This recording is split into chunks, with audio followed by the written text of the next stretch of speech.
كامل عندنا في الدار هذوك اللي ما يحبوش ياكلوا الشوفلوغ وسورتو الولاد الصغار. بهذه الطريقه راح يهبلوك عليهم ويوليو كل يوم يقولوا لك ديريه لنا من البنه تاعهم. هروحوا نوريكم كيف تحضروهم. جبت نص صدر تاع الدجاج ونرحيه في الروبو في الخشين. جامي ترحيو تاعكم الدجاج تاعكم بزاف راح يولي الذوق تاعو ما يعجبش. خليوه بالطريقه راكم تشوفوا فيها باش من بعد يجي بنين. سورتو كي ديروا عجيجات والله خليوه دائما هكذا شويه مرصوات كيما راكم تشوفوا.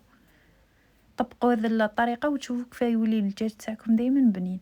هزوا حبه بصله، انا نسيت كنت راح نرحيها ومن بعد فكرت بلي نرحي كلش كيف كيف.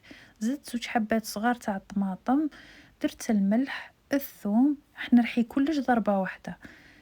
زدت الفلفل الكحل وهنا درت الكوري، درت مغرفه معمره مليح وشويه تاع الزعتره والفلفل الاحمر انا نشتي نضيفو. نرحيهم كامل وشوفوا الخليط هذا اللي تحصلنا عليه يجي بزاف بنين. وثاني اللي عندها دبشه ولا معدنوس تضيفهم راح يجيو هايلين. هنا في طنجره راح نسبق ندير لاصوص. درت هذاك الخليط اللي خدمته قبيل ونقليه ونخليه يطيب.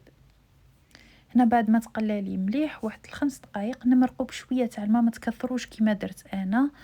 مرقوا شويه هذا مكان وخليوها تغلي وحدها ونفوتو نكملوا الوصفه. حكمت كميه من الشوفلوغ غليتها في شويه ماء ودرت رشه تاع الثوم ورشه تاع الزعتره.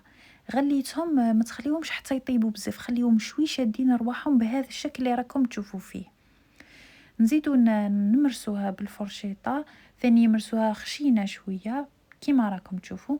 نضيف هذاك الدجاج اللي رحيته قبيل وخليت شويه من هذيك الخلطه اللي رحيتها قبيل ضفتها. درت رشه فلفل كحل، رشه ثوم ورشه تاع الكوري ورشه تاع الزعتره والله دبشه من الاحسن ضيفوها انا ما كانتش عندي. نخلطهم مليح. كان عندي شويه موتزاريلا ضفتها تجي بزاف بنين. ديروا ثاني كاش فرماج عندكم رابي ونحكم نخلطو بيدي ونشكل كرات بهذا الشكل ونضغطوا عليهم شوي ونحطهم يتقلاو في شويه زبده وزيت. هنا بعد ما كملت درتهم كامل نقليهم جو بزاف بنين. انا ما توقعتش الشوفلوغ يجي بنين هكذا، يعني مخلط مع الدجاج بصح يجي بنين ويتكل.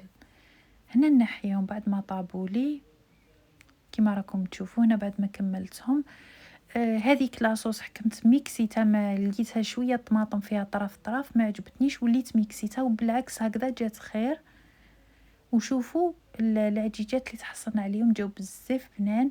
تغطسوهم في هذيك لاصوص وتاكلوهم جاو ما شاء الله. نتمنى تكون هذا الوصفه عجبتكم، جربيها لولادك ولا اللي ما يحبش ياكلوا ما تقوليلوش بلي درتي فيها شوفلوغ وتشوفي كيف رايحين ياكلوها بلا ما يفيقوا.